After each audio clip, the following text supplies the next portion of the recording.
Punuan po natin ang mga upuan na bakante dito sa harapan. May nagbibigay ba ng ayuda sa likuran? Marami pang nakapila. Nag-a-attendance. Okay. Alam niyo, dapat ang attendance sa dulo ng recollection. Kasi yung iba sa atin, pipirma, umuuwi na. Diba? O kaya yung iba, pipirma, matutulog na. Kaya alam niyo, ako sinasuggest ko lagi ang attendance dapat nasa dulo. Pagkatapos ng recollection, saka kayo magpirmahan. Doon nyo talaga makikita sinong naiwan. Doon nyo malalaman sino talaga ang umattend ng recollection. Okay. So, ating pasisimulan po ang ating banal na pagsasanay. Ito po ay bilang paghahanda natin sa paparating na kapistahan ng mahal na Birhen ng Fatima. Kailan ang piyesta ng Birhen ng Fatima?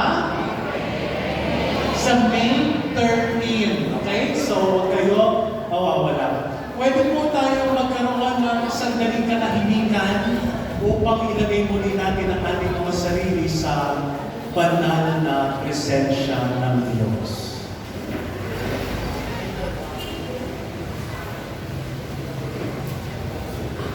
Sa ngalan ng Ama at ng Anak at ng Espiritu Santo, Ama naming makapangyarihan, Ama naming banal, Ama naming mapagmahal, kinikilala po namin ang iyong presensya muli sa lugar na ito, sa aming kinauupuan. Kinikilala namin na ikaw ay naririto, o banal na Diyos na lumikha sa amin, na nagbigay sa amin ng hininga at tumawag sa amin upang paglingkuran ka. Sa oras na ito, na aming gaganapin ang banal na pagsasanay, sa aming pagninilay-nilay sa nakita mong gawa, lalo higit sa buhay ng mahal na Birheng Maria, umupo ka sa tabi namin. Bumulong ka sa amin, sapagkat nais namin marinig ang iyong matamis na tinig. Ibuhin mo ang aming mga isipan, gayon din ang aming mga puso, upang ipakita sa amin ang iyong pagkilos sa aming buhay, sa aming nakaraan, sa aming mga karanasan, na kami ay makalusong, papalapit natin sa iyo, at ang kamay namin ay patuloy na kumilos sa paglilingkod sa iyo. Sa gabing ito na kami ay magninilay at magdadasal, habang aming naiwan ang iba namin mga pamilya at kaibigan sa kanilang mga bahay, o kung nasaan man sila, gabayan ninyo sila, protektahan niyo sila, katulad ng inyong paggabay at pagprotekta sa amin sa mga oras na ito. Kayo ay umuupo kasama namin, samahan niyo din po ang aming mga minamahal na pamilya at kaibigan, nasa man sila sa gabing ito. Idinadalangin din namin ang aming mga kasama sa parokya at sa samahan na hindi po makakadalo sa banal na pagsasanay na ito. Patuloy mo pong hipuin ang kanilang puso at gabayan sila sa kanilang paglalakbay. Hinihiling namin ito sa ngalan ni Kristo ang aming Panginoon. Amen. Aba, Ginoong Maria, napupuno ka ng grasya, ang Panginoong Diyos ay sumasayo. Bukod kang pinagpala sa babaeng lahat at pinagpala naman ang iyong anak na si Jesus.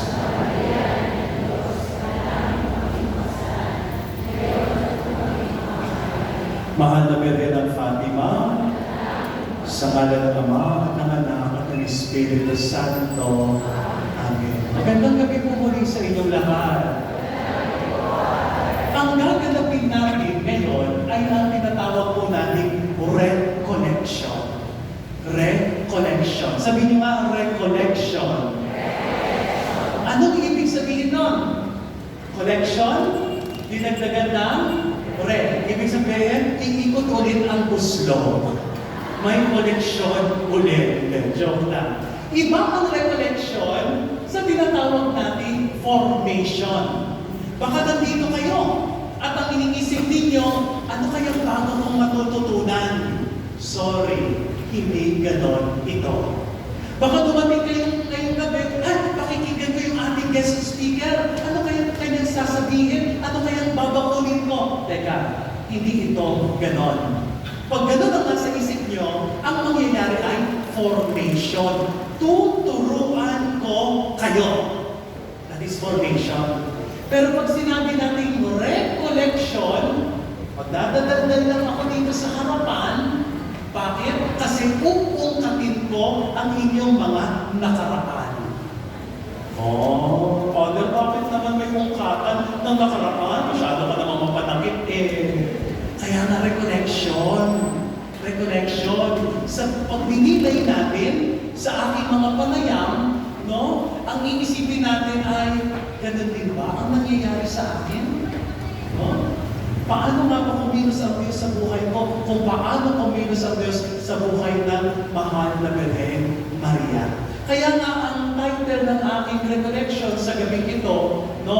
Maria, ordinarily extraordinary. No? Tinanong ko po si Father L.A. Father L.A., bakit ba kayo may recollection? Sa kalagitnaan ng nobenaryo. Sabi niya, bilang maghahanda po sa fiesta. Anong topic ang sasabihin ko sa inyo? Bahala ka na. Ayun na naman tayo No? Di mo siguro sa'yo to Ako binigay mo sa akin. Ako ang mahihirapan, no? Kaya tingnan natin. Kasi alam ko, kilala nyo si Mama Mary. Tama? Kilala nyo siya. Base sa Bible at sa inyong pagdedebosyon sa Kanya. Hindi po ba? Kilala ninyo ang mahal na Birhen ng Fatima. Amen? Alam nyo ang nangyari. Tama? Parang humila. No? Sabi ko, ako huwag kang sasagot. Baka tanungin kung kailan nagpaparisyon. Hindi ko tanda. Baka tanungin kanino nagpakita ang mahal na Birhen. Hindi ko tanda. Kaya sabi ko, no? Kilala niyo si Mama Mary. Alam niyo na kahit pa paano ang kwento ng aparisyon ng Birhen ng Fatima. Ang tanong lagi ay ito ano ngayon sa akin iyon? Ano ngayon sa akin iyon? Kung ito ang buhay ni Mama Mary, and then what? Ito ang nangyari sa Fatima, and then what? Ito ang mensahe ng Birhen ng Fatima, and then what? Ano ngayon sa akin iyon? Diyan tayo papasok sa pagdinilay. Hindi ko na kayo tatanungin isa-isa, no? Pero gusto ko tanungin ninyo ang inyong sarili habang tayo ay nagninilay. Okay po ba yun? Okay, next slide. Next slide. Ayan. Punta tayo sa banal na kasulatan, a reading from the Acts of the Apostles. No? Bakit? Kasi minsan, akala natin si Mama Mary, nandun lang kay Matthew, Mark, Luke, at John. Naiiwan natin na si Mama Mary pala nandun din saan? Sa gawa ng mga apostol. Pakinggan natin. When they entered the city, they went to the upper room where they were staying. Peter and John, and James and Andrew, Philip and Thomas, Bartholomew and Matthew, James, son of Alphaeus, Simon the Zealot, and Judas, son of James. All these devoted themselves with one accord to prayer, together with some women, and Mary, the mother of Jesus, and his brothers. Next. When the time for Pentecost was fulfilled, they were all in one place together, and suddenly there came from the sky a noise like a strong driving wind, and it filled the entire house in which they were. Then there appeared to them tongues as of fire, which parted and came to rest on each one of them. And they were all filled with the Holy Spirit and began to speak in different tongues as the Spirit enabled them to proclaim. The word of the Lord. Familiar po kayo sa kaganapang ito? No? Nasa kalagitnaan na tayo ng Easter. Ilang linggo na lang, papasok na tayo sa Pentecostes. At malimit, pag sinabing Pentecostes, yung iba excited na po, magpupula na tayo,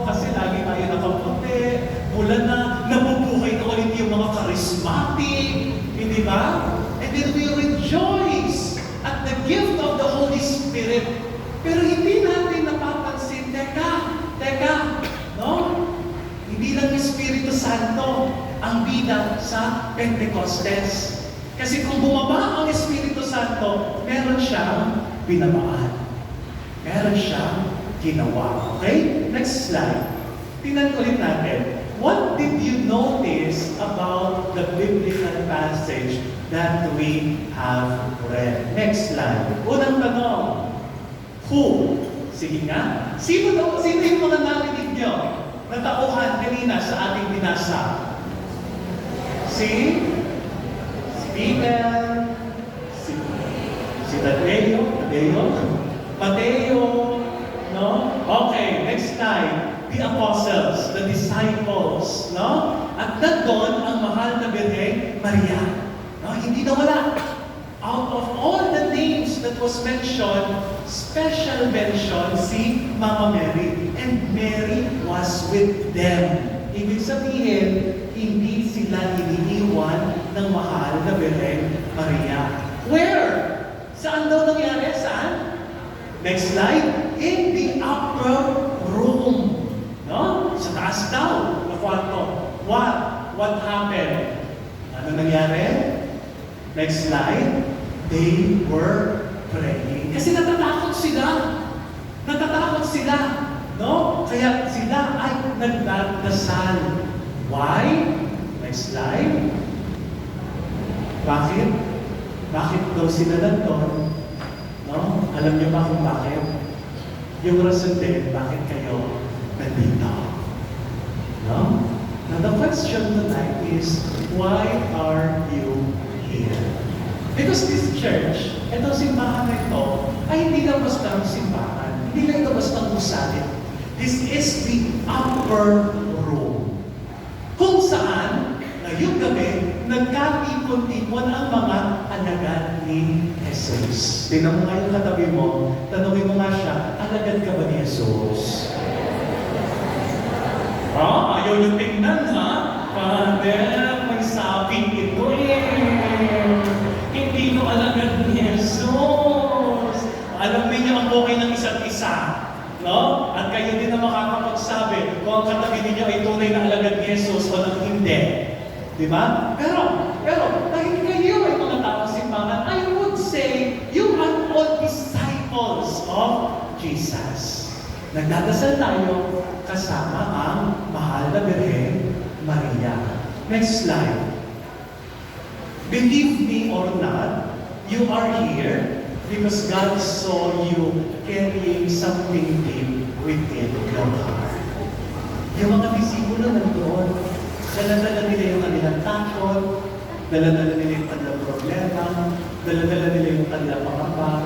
Marahil dala-dala din nila yung saya. Kasi nakita nila muling nabuhay si Jesus. Pero sa kabila ng saya, nandun pa rin yung kanilang pagkadismaya. Kasi iniwan ulit sila ni Jesus, bumalik na ito sa Ama. And God wants you to pour it out today here in this upper room. No? Kung ano man yung iniisip ninyo, kung ano man ang laman ng inyong puso, no? Gusto niyang ibuhos nyo yun ngayong gabi. Bakit? Sapagkat nandiyan ang mahal na Birheng Maria. Meron tayong ina na ating kasama sa pananalangin. Next slide. Let us allow the Blessed Mother to accompany us to receive anew the Holy Spirit as we journey through this Easter season and Fiesta season. Konting break muna. Bakit? Kasi malapit ang Fiesta Nakakalahati na yung Fiesta Tapos nag-iisip na tayo, ano kaya ang aking lulutuin? Ano kaya ang aking ihahanda? Sino kaya ang aking i-invite? Ano kaya ang aking isusuot? Wala pa akong pangbigay pang sponsor, pang-alay. Ang daming pinapagawa ni Father L.A. Ang daming namin ipa-practice, etc. Hindi ba? We are burdened with so many things, with so many activities ngayong padating na fiesta. Kaya sa kalagitnaan, sabi, teka, baka masyadong madami kayong inaalala, iniintindi, nakakalimutan nyo, bahala ang Birheng Maria. No? Bahala ang Birheng kanina umaga, lumapit sa akin yung aming cook. At sabi niya, Father, kailangan po namin ipaayos yung linya ng kuryente. Kasi sa darating na May 14, no, May 14, 50th anniversary po ng aking puro paroko sa Los Baños. Ako po ang unang abala. Dadating ang nuncio, dadating ang kardinal, may 5 obispo kaming bisita. Eh, pagbukas ang lahat ng kuryente, ang nangilaw sa simbahan, bukas ang aircon sa mga hall, etc., etc., no, biglang nawawalan kami ng kuryente. Nagpo-overload. No? Kasi yung simbahan, 400 years na eh. No? So, luma na yung mga linya ng kuryente. Sabi niya sa akin, Father, pagawa po natin yung linya ng kuryente. Papalitan na po natin. Magkano ba yan? Aabot po yan ng 15,000. Napadunod ako. Ako din po kasi ang nangangalaga ng pera. Ay, may utang pa nga kami sa parokya. Sabi ko sa kanya, ay siya, sige, ipagdadasal ko kay Mama Mary. No? Sabi niya sa akin, Father, hindi si Mama Mary. Hindi yung hindi. Sasabihin niya, go kayo, kumuna din kayo. Hindi. Sabi ko sa kanya, alam kong hindi si Mama Mary. Kaya ipagdadasal ko na kung gusto niya, bigyan niya ako ng pera. No? Alam kong hindi siya hindi. Kaya sabi ko, Mama Mary, alam kong gusto mong paayos ng kuryente. Gusto ko din. Ngayon, bigyan mo ako ng pera. No? Kung para maipaayos ito. No? Yan yung sinasabi natin, bakit tayo nangangamba kung kasama natin ang ina? Bakit tayo na mga problema? Eh kasama nga natin si Mama Mary. Pag gusto niya, kahit ayaw natin, gagawa siya ng paraan para ito ay mangyari. So tonight, we allow the Blessed Virgin Mary to accompany us, no, in our meditation and in our preparation. Next slide. Easter and Fiesta both have the same message of joy and thanksgiving. Kaya napakagandang yan ang tema natin ngayon, eh, di ba? Nasa kalagitnaan ng muling pagkabuhay, nasa kalagitnaan ng pagdiriwang ng kapistahan. They are festive celebrations, climaxing ordinary day-to-day affairs. No? Kasi hindi nyo napapansin, akala natin minsan yung fiesta, may bago dito eh. Hindi. Pinabobongga nyo lang yung ordinary ang nangyayari sa buhay ninyo. Di ba? O, araw-araw may misa, di ba? Linggo-linggo may misa. Pagdating ng fiesta, ano gagawin? Misa, anong bago? Wala, yun pa rin. Yun pa rin, di ba? Araw-araw po kayo kumakain? Araw-araw kayo nagluluto? O pag nag-fiesta, magluluto kakain kayo. May bago? Wala. Yun pa rin naman yun eh. Hindi ba?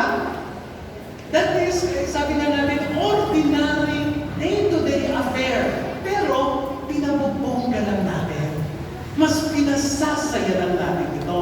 At mas magiging masaya ang celebration natin kung makikita natin ang tunay na halaga nito. Ang tunay na nagbibigay ng kasiyahan at tunay na pasasalamat. No? Alam niyo, minsan ako, medyo napapaisip, no? Napapaisip. Bakit?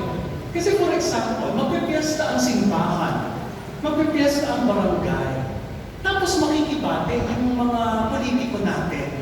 Hindi ba? Happy Fiesta, Our Lady of Fatima. Happy Fiesta, chapel ng ganyan-ganyan. Pero hindi ko naman nakita nagsimba. Hindi ko naman nakita sumama sa prosesyon. Ang tanong, ano ang sanhin ng pagbati mo ng Happy Fiesta? Kanino ka nagpapasalamat? Di ba? Ng fiesta, kung hindi ka nagsimba, kung hindi ka naman nagdebosyon doon sa patron. No? Ngayon, sa recollection ito, ibalik natin at iugat ulit natin ang ating mga sarili sa sanhin ng kaligayahan ng darating nating fiesta. Okay? Next slide. We have to have a paradigm shift. Sabihin niyo nga po, paradigm shift. Ano yung paradigm shift? A change from one way of thinking to another. Ibig sabihin, dumating kayo dito, may reflection tayo, ganito ang pananaw ko sa buhay. Magre-reflection tayo kasi aayusin natin ang inyong pananaw. Di ba? Aayusin natin ang inyong pananaw. Kaya sa reflection na ito, kikilos ang Espiritu Santo na pagkatapos nito, lalabas tayo ng simbahan, may panibago tayong pagtingin kahit sa mga ordinaryong bagay na alam na natin. Okay? Next slide. Unang salita. Pag nilayan natin ang tatlong salita o pangyayari sa buhay ng mahal na Birhen Maria. No? Siguro alam niyo na to. Ang unang salita, Fiat. Sabihin niyo nga po, Fiat. Ang ikalawang salita, Magnificat. Sabihin niyo nga po, Magnificat. At pangatlong salita ay Stabat. Stabat. Sabihin niyo nga po, Stabat. Tandaan niyo yung tatlong salita. Ano yung una? Fiat. Pangalawa, Magnificat. Pangatlo, Stabat. Alam niyo yan, di ba? Alam niyo yan. Bakit? Mga Latin na salita nakaugnay sa buhay ng mahal na Birhen Maria. Number 1, Fiat. Anong nangyari noon? When we go to the Gospel of Luke, sabi dito, in the 6th month, the angel Gabriel was sent from God to a town of Galilee called Nazareth. Okay. Anong nangyari dito? Dumating yung anghel, Gabriel, nagpakita kay Maria. Wow! Sabi niya gano'n, no? Tapos sabi ni Gabriel kay Maria, Aba! Ginoong Maria! Napupuno ka ng grasya. O, may pagbate. Di ba? At ano sabi ni Mama Mary? Ni Gabriel, ikaw ay magiging ina ng kataas-taasan. May alok. Tapos sabi ni Mama Maria, ha? Paano mangyayari yun? Wala namang nangyayari sa amin ni Jose. Sabi ni Gabriel, ay huwag kang problema. Problema yan ang Diyos. Lulukuban ka ng Espiritu Santo. Ganun pala yun. Ano sabi ni Mama Mary? Fiat. Fiat.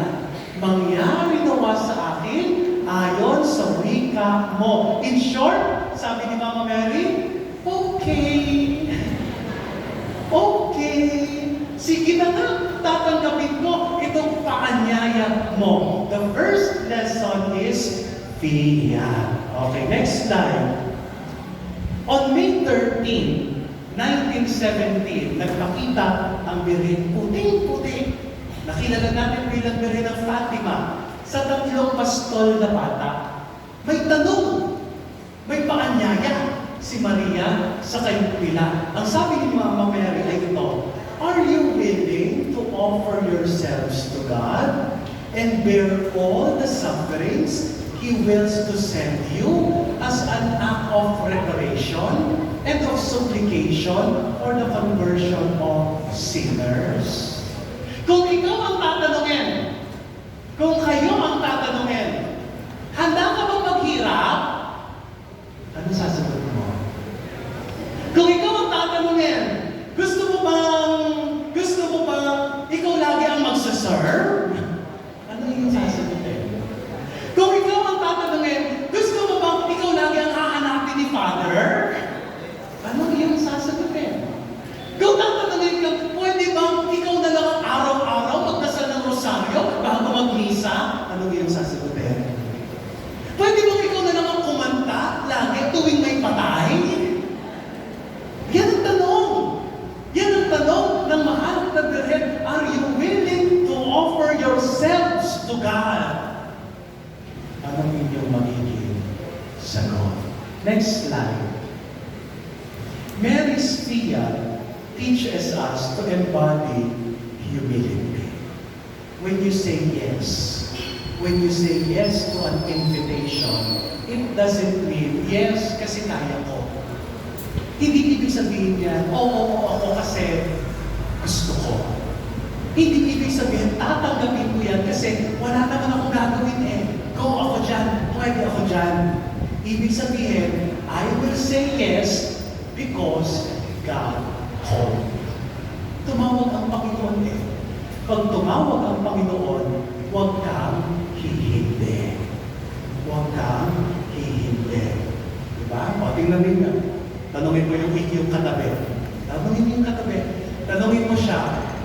tanungin mo siya, gusto mo na bang mamatay? Tanungin mo. Gusto mo nang mamatay? At sigurado ako, ang sagot ninyo, hindi. Hindi. Hindi ba? Ayaw pa natin. Pero ito ang realidad, sasabihin ko sa inyo, pag oras mo na. Kahit humindi ka pa, wala ka nang magagawa. And that is what it means to say yes. To say yes. Pag tinawag na ako ng Panginoon, wala nang magagawa. I should simply give in. Surrender. Yes. Kay Lord. No? Nung ako po ay nasa katedral, lagi ako may kasamang babaeng nagro-rosaryo, matanda na. No? Sa katedral kasi, ang rosaryo, bago mag-misa, Tagalog. Etong babaeng ito, nagro-rosaryo siya, English. Ako din po, sanay din po ako English, kaya siya ang sinasabayan ko, no? Ang ganda niya mag-dasal, kailangan, Holy Mary, Mother of God, pray for us sinners now and at the hour of our death. Amen. Nagkasakit po siya. Pinuntahan ko doon sa ospital, no? At siya'y akin pong pinahiran ng Santo Olio, no? At habang kami nagdadasalan, siya'y nagro-rosaryo, no? Pero sabi ko, bakit ko nakakaiba? Bumubulong lang. Sabi niya, pray for us sinners, not now, Mama Mary, not now. Pray for us sinners, not now, Mama Mary, not now. Abi na iba yung now and at the hour of our death. Biglang naging not now. Hindi ba? When God calls you sa kahit anong pangyayari, please be generous and humble to say, yes. Yes. Kaya nung tinanong nung anghel ni Mama Mary, itong mga bata, are you willing to offer yourselves as sacrifice? Ano sabi nila? Yes. Yes. Sasabihin natin, Mama Mary, I love you. Sabi ko, may naman sa kana, pagod ako. Love you, sinasabi mo. Pag tumawag si Mama Mary, yes. No, magtatawag, may lusong tayo, ha? Umattend kayo. Napakahirap ma-attend ng 50% ng organization, No? Hindi si Father ang natawag. Hindi yung facilitator ang natawag.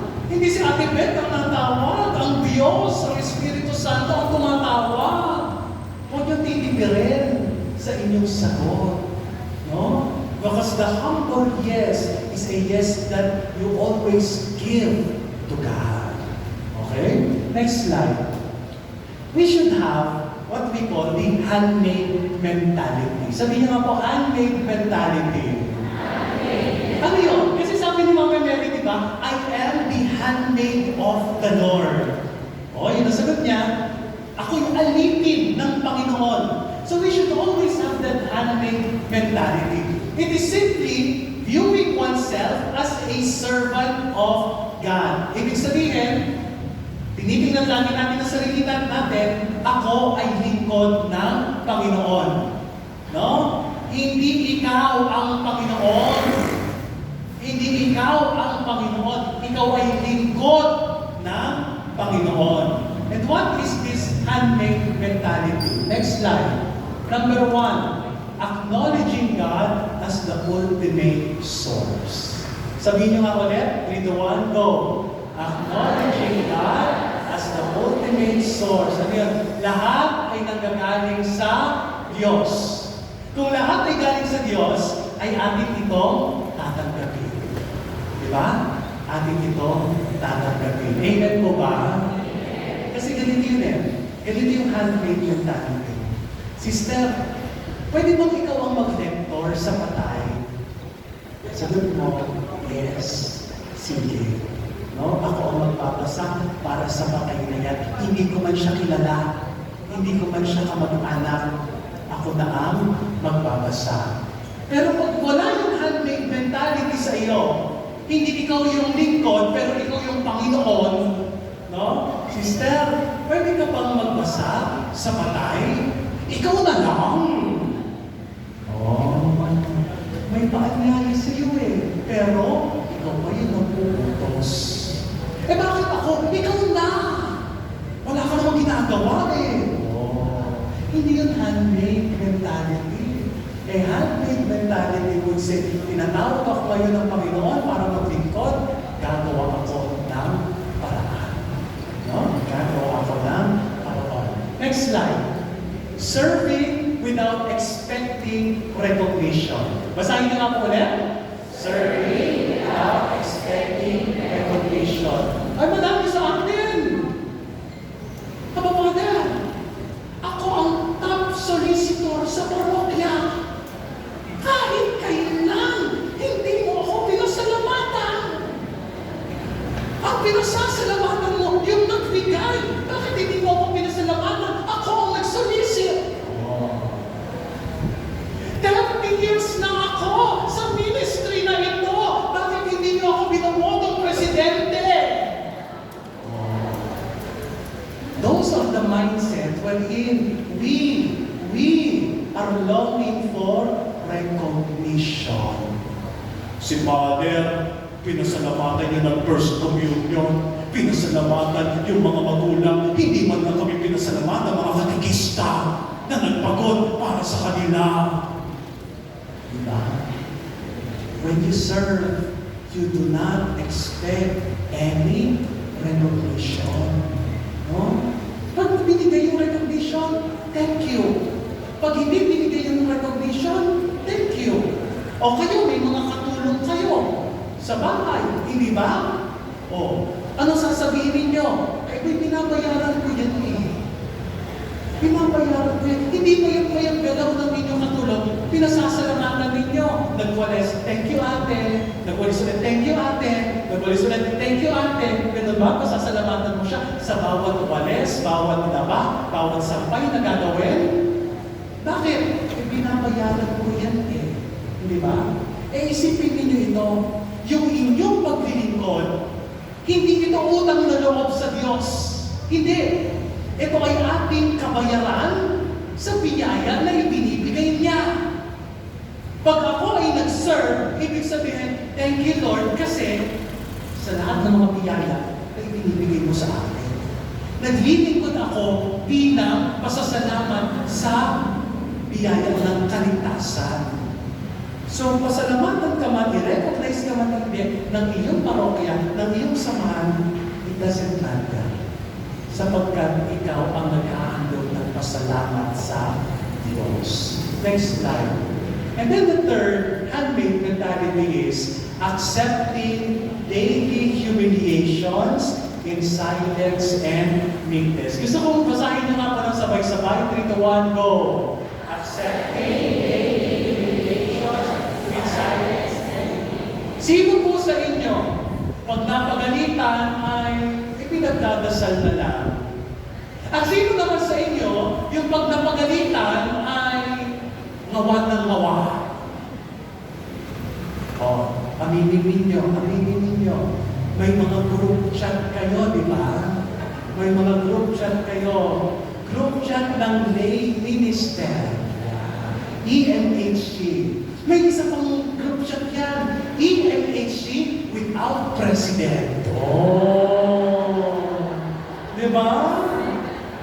PPC orgs. May isa pa yan. PPC org without father.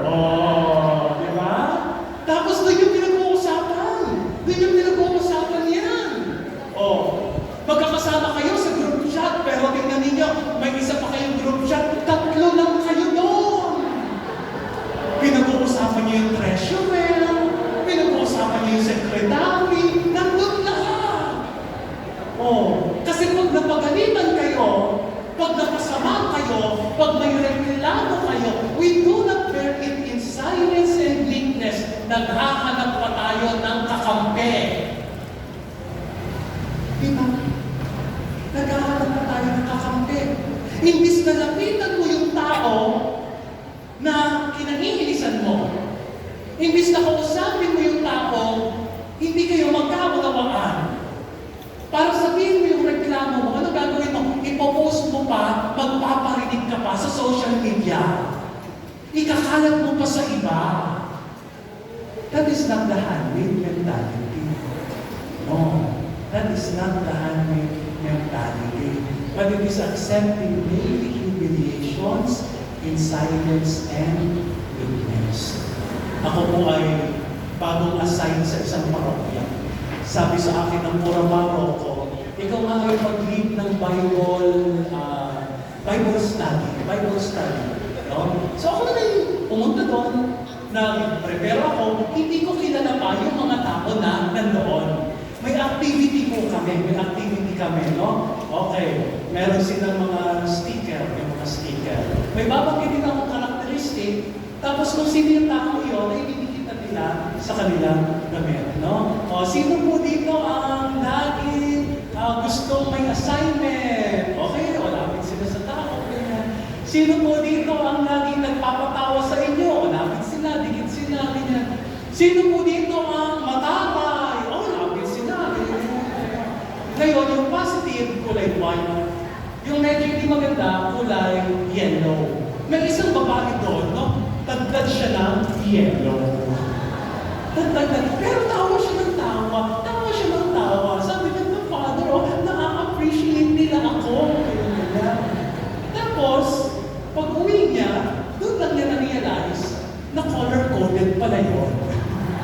Na yung dilaw ay negative, yung puti ay positive. No? Alam niyo, nag-message kung kani-kanino. Yan si Father Carl. Sugo yan ni Satanas. Demonyo yan. Sabi, ako ba, wala akong kaalam-alam na ganun pala ang kanyang ugali. Ibig sabihin, alam ng kanyang mga kasamahan. So sabi niya doon sa message, no, hindi sa akin sinend, sa iba niya mga kasamahan. Sugo daw ako ni Satanas para sirain ang kanyang reputasyon sa simbahan. No? Kinabukasan, ay siya'y server, hindi niya ako pinapansin. Sabi ko sa kanya, Sister, halika dito. Anong problema mo? Tinanong ko siya. No? Hindi siya makainip. Sabi ko, ang dami mong pinagsabihan. Nabasa ko yung text mo. Na may problema ka sa akin. Bakit sa akin hindi mo masabi? Marami sa atin ganyan. No? Kung kanina sinasabi ang problema sa isang tao, pero yung tao may problema, hindi niya masabi. Sa harapan mo. At alam niyo, sabi niya sa akin, pupunta po ako kay Bishop. Ano po gagawin niyo?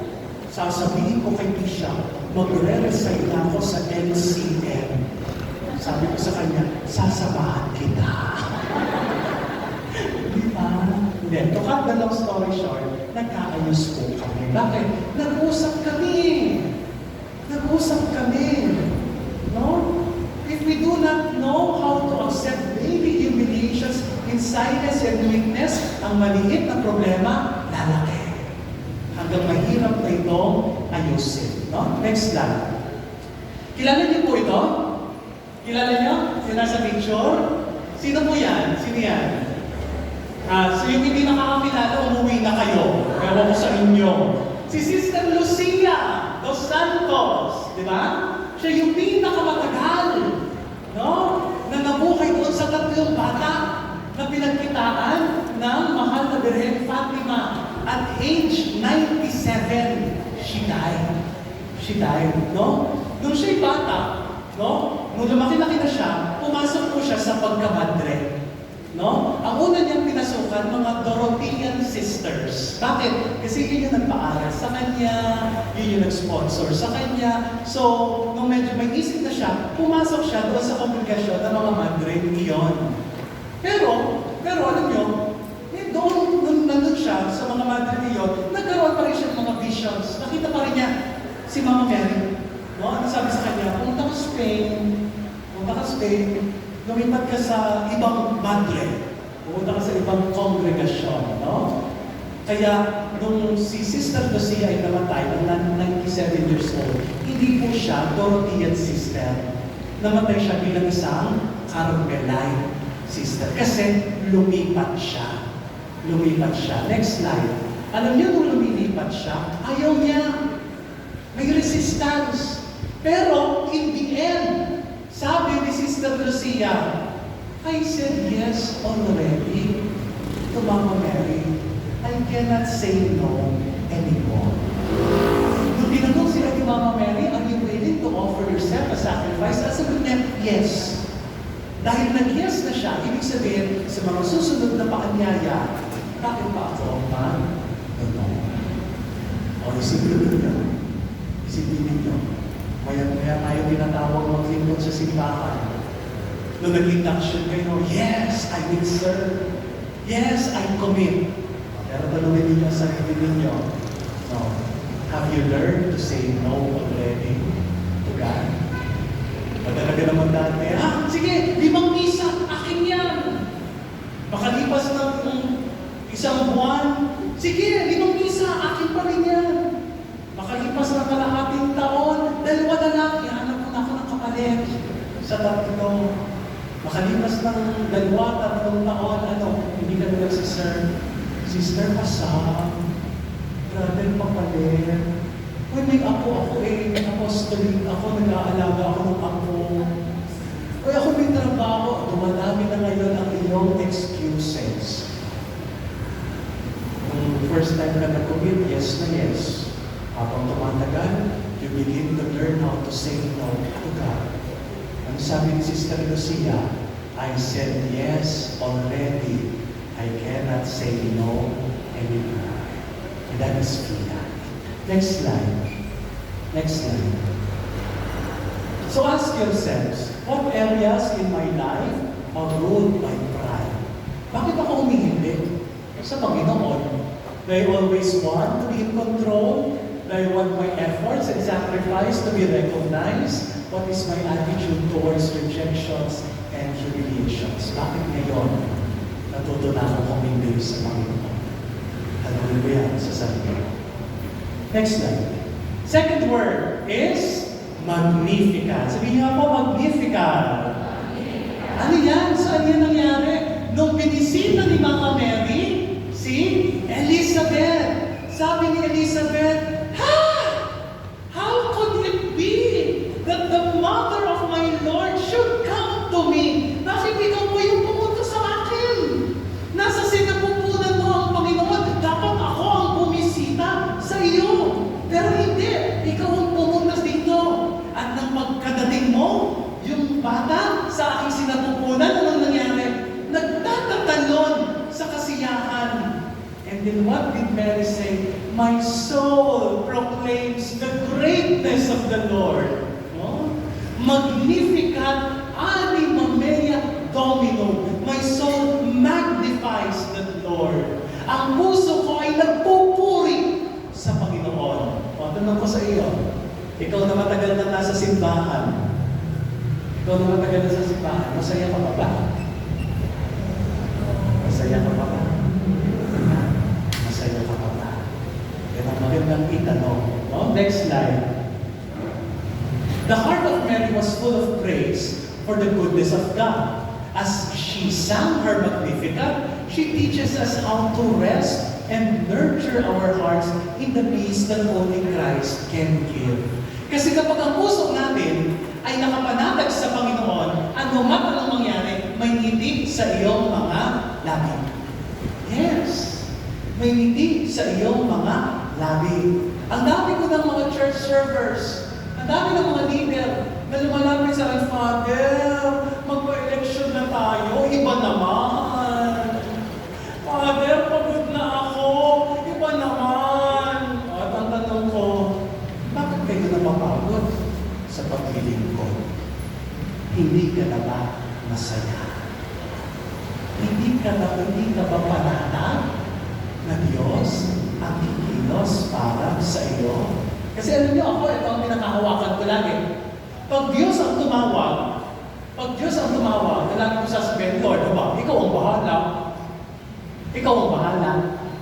Hindi yung pag tinawag ka ng Panginoon, o sige, ako na ang bahala. Binigyan ako ng Panginoon ng kapangyarihan. Hindi. Pag ang Diyos ang tumatawag, He will give you the necessary places to fulfill the mission. No?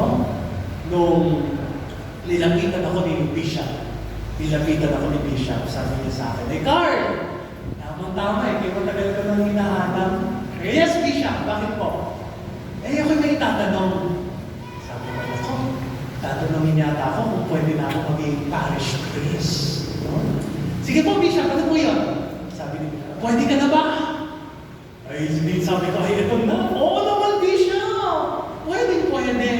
Ayun, salamat. Kasi ang dami ko ng inalok ay walang tumatanggap. Meron na akong exorcist. Ha! Kademonyohan pala! Sabi ko, Bishop, bakit ako? Sabi sa akin ni Bishop, ang haba na kasi ng listahan ko ng mga pare. Lahat sila ay tumanggi. Ikaw na yung nasa dulo. At tamang-tama, umuo ka na. Sabi ko, mali ang sagot. Sabi ko, Bishop, bakit sila humindi? Tinanong ko, bakit po humindi yung mga pare? Sabi ni Bishop, natatakot sila. Bakit? There are instances, many instances. Pag nag-exorcism, hindi lang naman yung pare at yung may sabi grupo yan. No? So may mga assistant, may mga kasama, psychologist, doktor, secretary, ganyan. At habang nag-exercise, minsan, itong sinasabihan, yung demonyo, isinisigaw yung kasalanan ng pare. No? Kaya minsan, sasabihin ng demonyo, bakla! Sasabihin ng demonyo, nagkita kayo kagabi! Yan! Diyan natatakot yung mga pare. No? O kung ano man yung kasalanan ng pare. Sabi ko kay Bishop, Bishop, hindi ba yung nakikita ng mga pare na yun ay napakagandang biyaya? Di kung yung pare ay makasalanan, di dapat nakikita niya nito na ay opportunity para idisiplina ang kanyang buhay. Magpakaparig naman siya. Sabi ni Bishop, tama, kaya nga ito ang tinawag ko Hindi na naman ang sagot. Tapos sabi ko pa, saka Bishop, natatakot sila. Hindi ba? Pag tinanggihan po yan ng pare, parang sinasabi ng pare, mas makapangyarihan yung demonyo kesa sa Diyos. Tapos bigla sabi sa akin ni Bishop, di tinatanggap mo na. Di wala akong masagot, kundi kung gusto mo, Lord, sige. And then after some days na ito'y pinagninilayan ko, alam nyo, nawawala yung pangamba. Nawawala yung takot. Pero tuwing naiisip ko yung thought na tinawag ka ng Diyos para magpalayas ng demonyo, ako'y napapangiti. At naiisip ko, bakit kaya ako ang tinawag na magpalayas ng demonyo? Kasi madami daw kong sinasabihan sa WAF. At madami din daw may sabi sa MCM na hawak ko rin. Mas madami doon. Sila daw ang aking pagpraktisan. Di ba? Pero kung pagnilayan ninyo, sa bawat tawag ng Diyos, huwag kayong matatakot. The response should be magnificent. Kasi pag hindi ka na tinatawag ng Diyos, hindi ka na yan binibigyan ng pagkakataon na mag-serve, doon ka matakot. Ibig sabihin, wala ka ng kwenta. Tingnan ninyo to. Kayo may mga members kayo, di ba? Yung members ninyo na laging tumatanggi. May outing tayo, ayoko sa beach. May outing tayo, ayoko dyan. May outing tayo, laging umaayaw. Di ba nakakasawa na? Huwag mo nung yayain, hindi naman yan sasama. Di ba? Tapos pag hindi mo niyaya, bakit hindi niyo ako sinabihan? May pupuntahan pala tayo. Lagi naman ang sagot mo, hindi ka pwede Iniiwan na. Huwag niyong kakayaan dumating ang pagkakataon. Sasabihin ng Panginoon, ayoko na, sawa na ako sa taong yan. No? Always be joyful. Next slide. Peace is not the absence of war. It is not the state of non-conflict. Problems and conflict will always be there in your families, in your work, in your school. Lagi may problema. In your relationships, in church, even deep within your heart.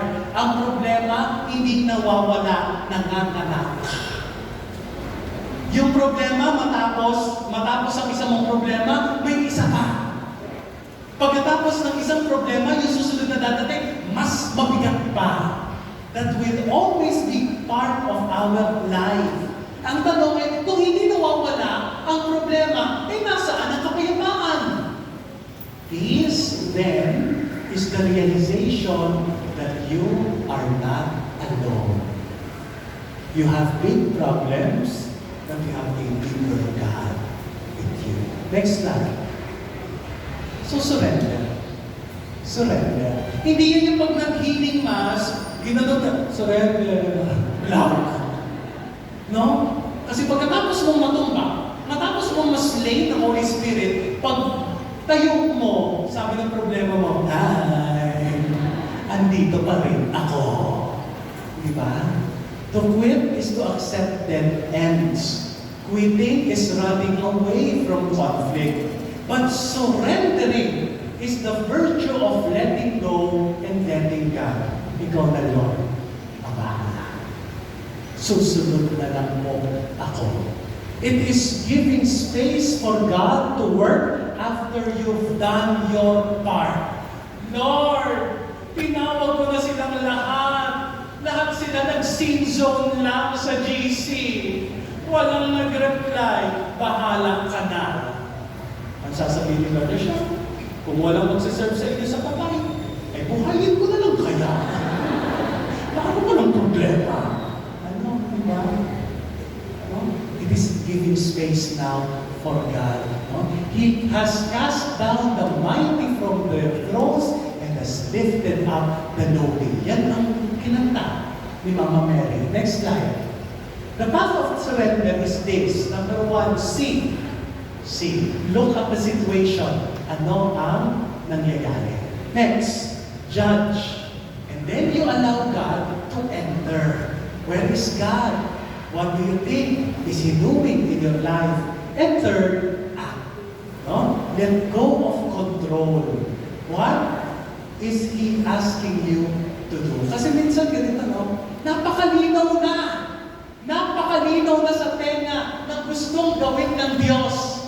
Pero ayaw mo. Ayaw mo. O sabi ni Lord, mahalin mo ang iyong kaaway. Ang linaw, di ba? Pero nung sabi mo, hindi, ipababarangay ko pa rin. Nalito ni. May pinagagawa na sa iyo. Di ba? Ang sabi ni Lord, puntahan mo yung isang tao, makipag-ayos ka. Hindi. Baka lang siya sa buhay niya. Alam nangyayari? There is no surrender. There is no surrender. Di ba? Sabi ni Lord, no? When you face your enemies, the Holy Spirit will teach you what to say in front of them. Pero sabi, ikaw na president, ayoko. Nagre-retaliate na rin tayo. The path of surrender tells us, see, look at this, what is happening in your life. Judge, ano ngayon ang sinasabi ng Diyos. Pakinggan mo mabuti yung kanyang sinasabi. And then, act. Act on what Jesus is telling you, not on what you simply want to do. No? Kasi pag hindi mo pinakinggan, at hindi mo ginawa yung gusto ni Lord, mas mamomroblema ka pa. Next slide. Take the courage to be a peacemaker. No? Yan yung hamon sa atin ng see, judge, act. It does not end with listening to God's peace, but it challenges you to be the bringer of peace. Sabi nga ni Mother Teresa, di ba? If you do not find love, then be the one to bring love. No? Nakita ni Mama Mary, wala nang alak doon sa kasalan. Ano sabi ni Mama Mary kay Jesus? Jesus, wala nang alak, umuwi na tayo. Hindi. Sabi niya, anak, wala nang alak. At tapos sabi ni Ma'am Leia doon sa mga tauhan, sundin niyo na. Do whatever He tells you. Okay? Next slide. Before the apparition, tingnan niyo ito. Before the apparition, the two seer children were different, far from being saints. Kasi malinis sinasabi natin eh. Kaya nagpakita si Mama Mary sa mga bata kasi inosente sila. Kasi mababait sila. Hindi. Hindi. May ugaling din yung dalawang bata. At silang pinili ni Maria, bakit? Para ipakita na ang pagsumunod kang tunay sa akin, kaya mong maging mas mabuting tao. Tingnan mo, si Francisco. Francisco was an indifferent person. He doesn't care. Nagbobombahan na left and right. Pero siya, wala pa rin pakialam. Ang lagi niya sinasabi, who cares? Ano ngayon kung lumaki ang gulo? Who cares? O laging sasabihin sa atin, ipagdasal niyo ang Iran, ang Iraq. Ipagdasal niyo ang nangyayari sa Strait of Hormuz. Ano sasabihin na niya? Politika lang yan. That is indifferent, they said. Who cares? Gulo yan ng Middle East. Gulo yan ng kabilang ng ibang mga bansa. Wala akong pakialam. No? That is the attitude of Francisco as a child. Si Jacinta had an oversensitive temperament. Gusto niya, siya lagi ang pinakikinggan. Gusto niya, siya lagi ang center of attraction. The center of her life was herself. Everything must be done according to her wants. Ako ang masusunod. Ako ang pakinggan ninyo. Ako lang. That was Jacinta. Kaya nung sinabi ni Mama Mary, are you willing to offer yourselves to God? Oops! Hindi mo lang sarili mo ang iyong iisipin. Next slide. Yet they responded to the request, yes, we are willing. It was a decision to make God the center of their lives and not themselves. It was a decision to offer their defects to allow God to act in them more. No? Kinalimutan mo na nila yung sarili nila. And in the end, ano nangyari? Bila nakita ang tunay na kaligayahan sa piling ng Diyos. Next slide. May kwento. Kilala niyo po si Lucifer? Kilala niyo si Lucifer? Meron po ba dito ang pangalan ng Lucifer? Wala. Meron dito ang pangalan ng Lucy? Ha? Ay, salamat. Lucy lang, ha? Huwag mo nang dadagdagan. Si Lucifer. Lucifer was one of the most beautiful of angels. Napakaganda. Kaya nga yung pangalan Lucifer, di ba? From the Latin word lucis, light. Katulad ng Diyos, sobrang liwanag. Remember, angels were created by God to serve Him. Angels were made by God to minister to Him. May anghel para paglingkuran ang Diyos. Isang araw, sabi ni Lucifer, etong gandang to, uutusan lang. Etong ganda ko, aalilain lang. Etong ganda ko, magiging sunod-sunuran lang. Ano sabi ni Lucifer? Non serviam. Non serviam. I will not serve. Next slide. So what happened? Dahil sabi niya, non serviam. I will not serve. It was the decision that turned a beautiful angel into the ugliest of demon. So from Lucifer na maganda, pag sinabi natin yung Lucifer, natatawa tayo kasi alam mo, si Satanas, iyon. Demonyo, iyon. Bakit? Ang sabi niya, non serviam. Kaya pag text kayo, pwede ba kayong mag-serve ngayong Sunday? At hindi nagre-reply, sabihin nyo, kayo ba yung mga Lucifer? No? Sabi, meron tayong Bible study. Sino ka-attend? Brad, hindi ako pwede. May ganito. Brad, hindi ako sister. Hindi. Ikaw ba si Lucifer? Na puro ang sagot ay, non serviam. I will not serve. Tingnan ninyo, sinasabi ko sa inyo, yung mga taong simbahan na laging tumatanggi sa opportunity na maglingkod, yan yung kalaunan, hindi nagiging masaya. Yan yung kalaunan, mabilis napapagod. Yan yung kalaunan, nawawalan ng saysay ang kanilang buhay. No? Next slide. Humility is not thinking less of yourself but thinking of yourself less. Hindi muna ako. Uunahin ko muna ang Diyos. You know your worth. You're a child of God. You're very beautiful in God's image and likeness. But the glory is always for the Lord. Okay? Next slide.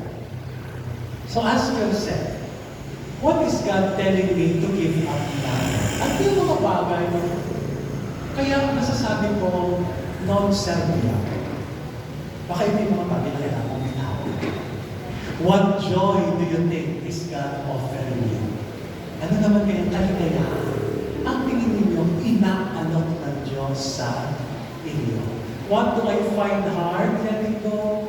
What may be the blocks for me to surrender? What keeps me holding on to His grace?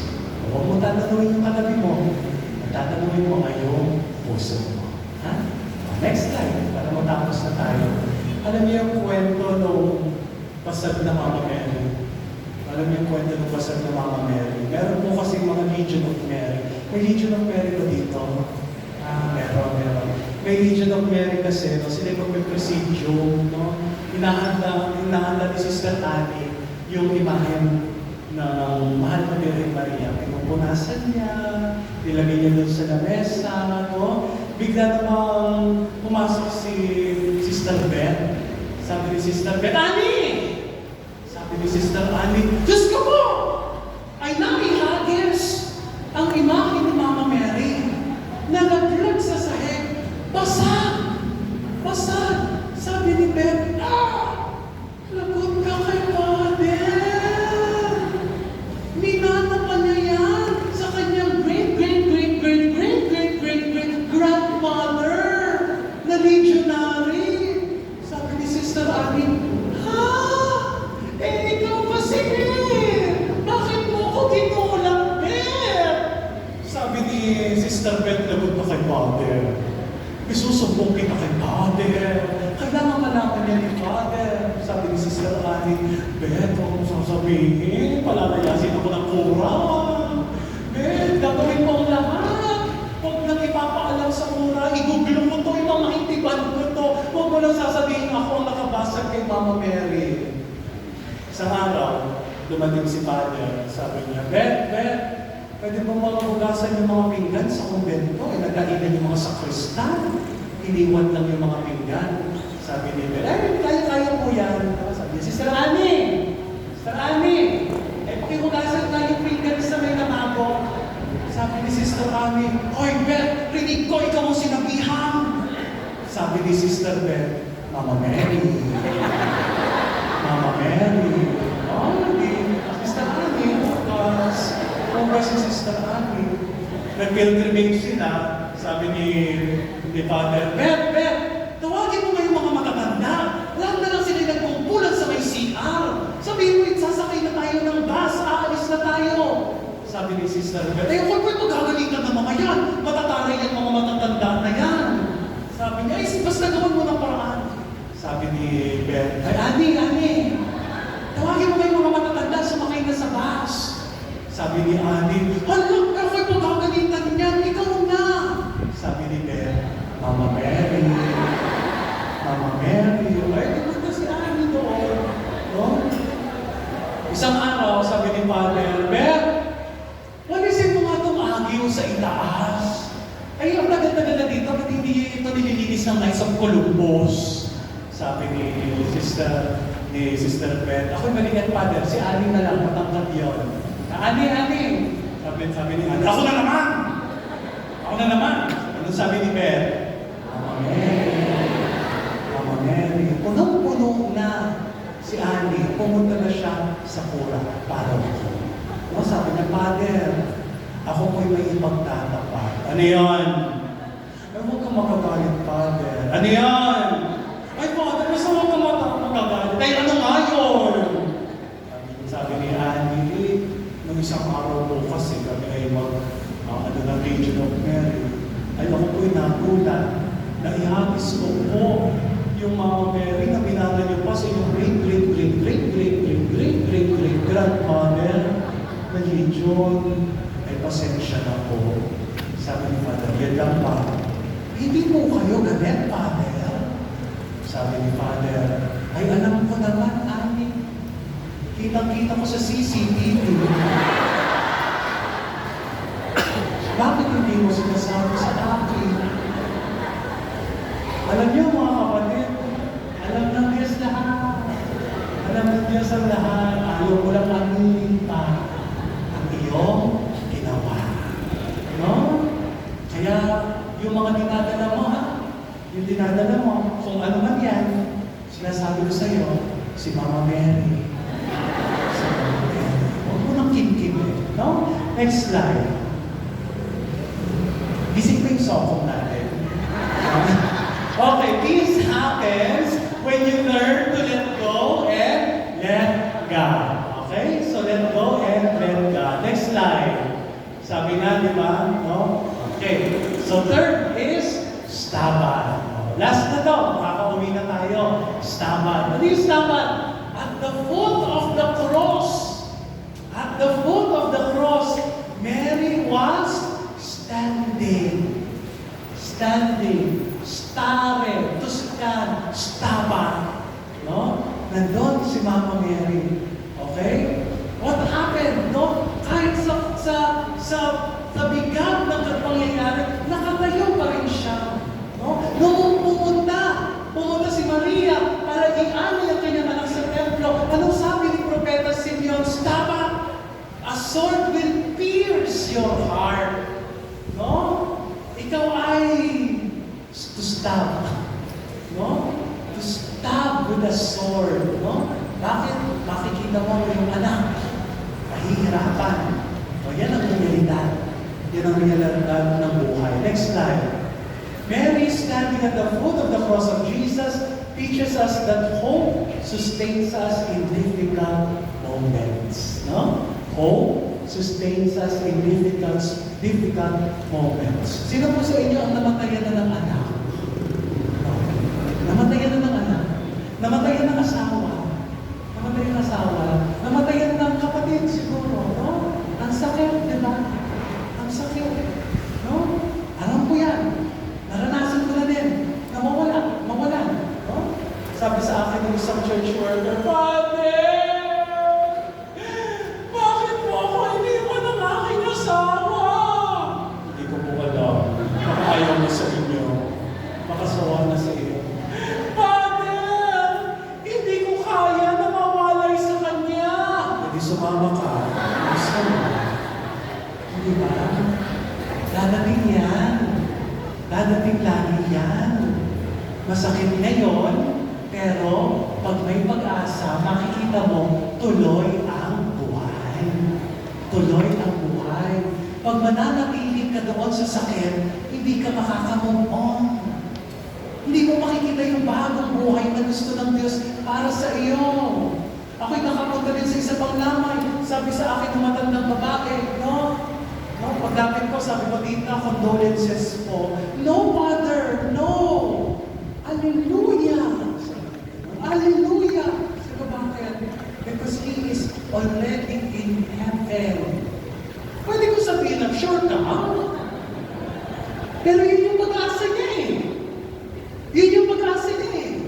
Na kaya mo hindi umiyak ngayon kasi ang pag-asa ko, magkikita kami muli. That's hope. No? Next slide. What is hope? Hold on, pain ends. Hold on, pain ends. Sabihin mo ngayon nasa kaliwa mo, sabihin mo sa kanya, hold on, pain ends. Sabi mo ng Salmo, sorrow may last for the night, but joy comes in the morning. Next slide. Hang on, positive endings. No? Nabigyan mo naman yung nasa kabila. Sabi mo, hang on, positive endings. Kung hindi pa positive, hindi pa tapos. Tandaan mo yan, ha? Kung hindi pa positive, ibig sabihin, hindi pa tapos. Kaya yung sinasabi po namin, Father, ayoko nang mabuhay, patay na ang aking asawa, ang sakit. Hindi pa tapos. Kasi susunod ka. At pag sumunod ka, magkikita kayong dalawa ulit. Positive Pag hindi pa positive, hindi pa tapos. Amen? Truly, truly, I say to you, you will weep and lament, but the world will rejoice. You will be sorrowful, but your sorrow will turn into joy. Biruin ninyo. Ang sabi ni Mama Mary sa mga bata, maghihirap kayo. Maghihirap kayo. Ang sinasabi ni Mama Mary sa inyo, gumising kayo ng maaga, may dawn procession tayo. Ang sabi ni Mama Mary, magdasal kayo ng rosaryo araw-araw. Magsimba kayo, linggo-linggo. Mangumpisan kayo, tumanggap kayo ng banal na komunyon. Father, ang hirap. But joy comes later on. No? Yung mensahe ni Maria doon sa tatlong bata ay para sa atin, para makita din natin balang araw si Mama Mary. Diba? Hindi ba't napakasaya? Napakasaya na pag dumating ang araw, hindi na si Mama Mary nakakoy. Hindi na si Mama Mary na resin ang iyong makakahawak. Hindi na si Mama Mary yung nakahawak lang na ganon at nakatitig sa iyo. Pero dahil sa mga pagpupunyagin mo, sa pagpupursige mo para maging mabuting tao, dadating ang araw, papasok ka sa pintuan ng langit, haharap sa iyo ang Our Lady of Fatima, magbubukas ng kamay, hahawakan ng iyong pisngi, at sasabihin, ito na ang tunay ng kaligayahan. Kaya huwag kayo magre-reklamo ng bakit ba laging may itong possession? Bakit ba laging nagro-rosary? Bakit ba ganito? Bakit ganyan? Bakit ka pa laging mag-serve? Kasi hindi nyo makakamit ang tunay na kaligayahan pag puro kayo reklamo sa buhay. Next slide. Turn your sufferings into sacrifices. Sufferings bring about pain, but when you find the value and meaning in your suffering, they become sacrifices. Sacrifice is our way to holiness, and there is no growth without sacrifices. Even Jesus had to go through the cross to open the gates of heaven for us. Next one. Patapos na ito. Kilala niyo po si Calorie. Kilala niyo si Calorie? Taas po ang kamay na makilala si Calorie. Ayan, mga matanda na po yan. Kaya kilala din na si Calorie. Si Calorie, Loriana Franco. That's the name. Loriana Franco. She was born in Taguig, July 4, 1936. Kilala siya bilang si Calorie. Nagtrabaho po siya sa Philippine Air Force. Siya yung taga-sagot ng telepono, taga-bigay ng mga tawag, and then accounting clerk. During weekends, ano kanyang ginagawa? Nagtuturo siya ng mga bata. Nagkakatekesis siya. Sa ilalim ng isang puno, pinipipon niya yung mga bata, tinuturuan ng Bible, tungkol sa simbahan at sa mga santo. Sa sobrang galing niya, alam niyo, inoferan siya ng mga Jehovah. Ino-offeran siya ng mga Jehovah. $1,000, kung hindi ako nagkakamali, para sa kanila. At huwag na sa Katoliko. Hindi niya tinanggap yun. Next slide. Okay. She devoted the rest of her life as a catechist. $10,000 pa lang. $10,000 ang alok sa kanya ng mga Mormon. Pero tinanggihan niya iyon. Tinanggihan niya iyon. Isang araw, itong si Calorie, sabi na, pumunta sa kanyang parish priest, sabi niya, Father, may mga first communicants po tayo, mamaya po, wala ako next slide, excited. Gising ng soko. So, tinawag siya ng kanyang parish priest, maghanap daw ng pare. Maghanap ka na ibang pare, kasi hindi ako pwede. Hinaglugan niya ang Taguig. Wala siyang makitang pare. Nakarating siya sa Makati, sa Guadalupe Seminary, sa San Carlos, doon maraming pare. Kaso lahat ng pare doon, hindi pwede. No? Hindi pwede. Umuwi siya. Natok siya, Father. Ay, wala po akong makitang pare. Wala akong available. Next slide. Ano ginawa ng pare? Kinuha yung ashtray na ibato sa kanya. Ibinanto sa kanya. Sa sobrang inis ng pare. Ang mga kikikapikis na wala akong makitang pare. Tinamaan ng ulo. Yung ashtray dati na yung marble pare. Tinamaan siya sa ulo. 3 months, blackout siya, nasa ospital. 3 months, blackout sa ospital. No? Tapos, nung siya nagkamalay na, siya naising na, siya pinupuntahan ng mga kanyang kasamahan. Ano sabi? Demanda namin si Father. Ano? Re-respakan na natin yung pare mo. I-petition na natin. Ilipat na din siya. Oh, yun ang mga sasabi ng kanyang mga kasamahan tungkol sa pare. Next slide. Sabi ni Loriana, hindi na. Nahigitan na ng aking pananampalataya ang aking galing.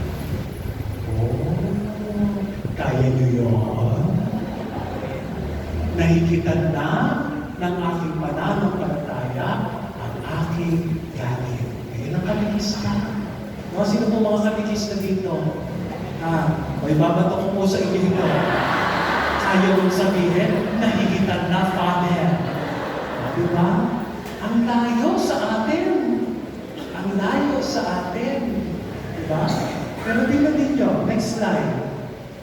Calorie is now on the way to save you. Sino pong gusto maging santa? Diba?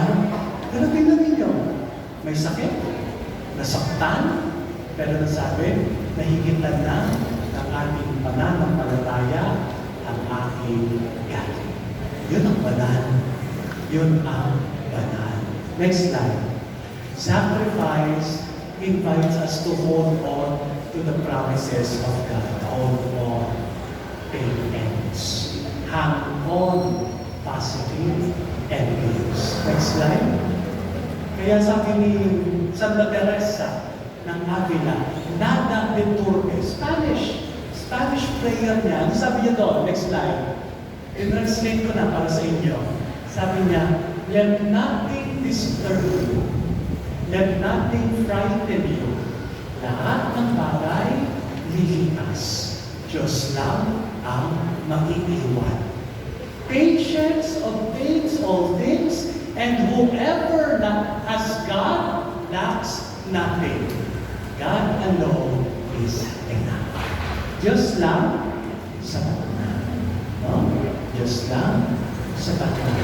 Bakit nagawa ni Mama Mary na tumayo sa paanan ng krus? Kaya yun ang Diyos. Ayun ang Panginoon. Nandiyan ang aking anak. At alam ko, mamatay siya ngayon, bukas, muli, mamatay. Next slide. No?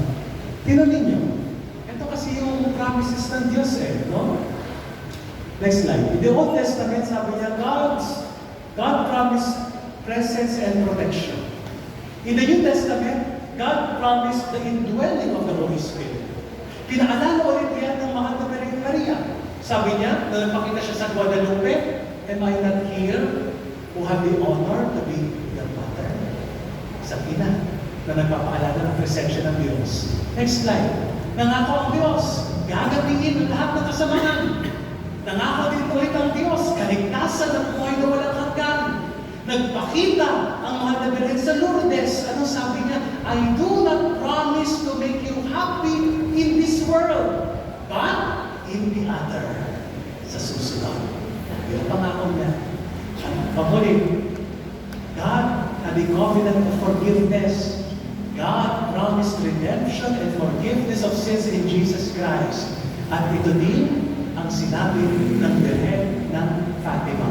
God wishes to establish in the world devotion to my Immaculate Heart.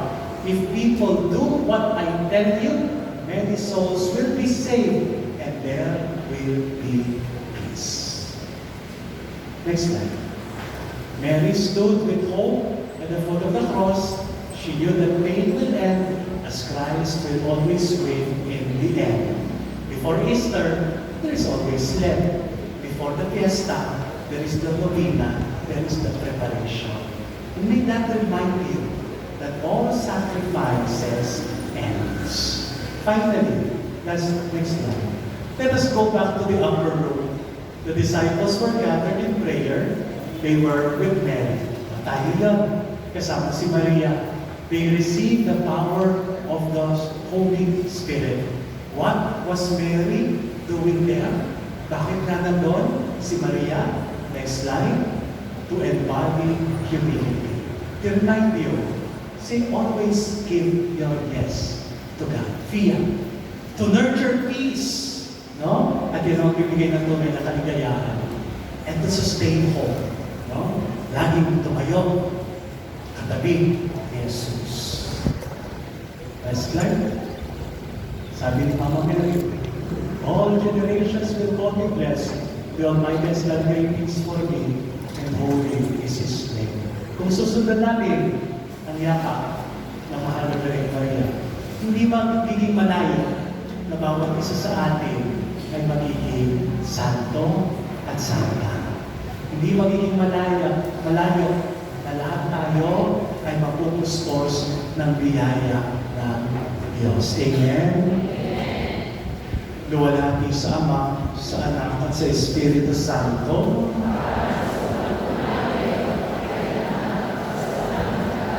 Sa ngalan ng Ama, at ng Anak, at ng Espiritu Santo. Amen. Palapakan po natin ang Panginoon.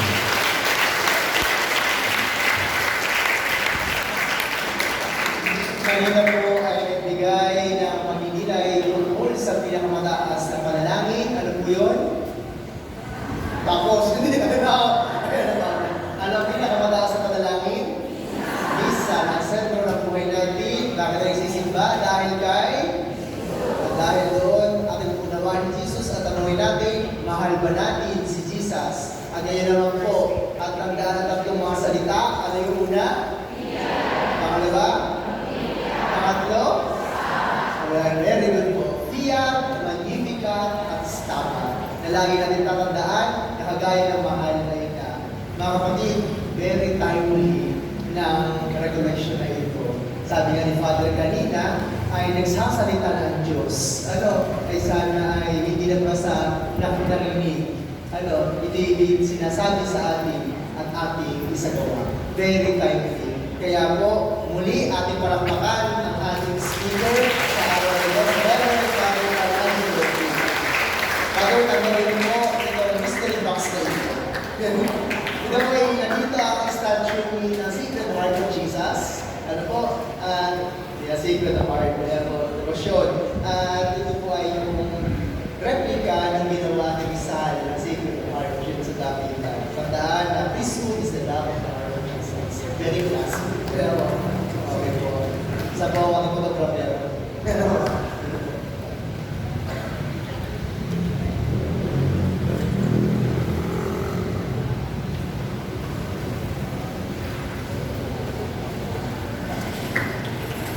hindi, palakpakan natin si Father. Ngayon po, tayo po ay nakakaroon ng group photo. Tayo po ay dito po sa ito. Mayroong tumayo na po lahat.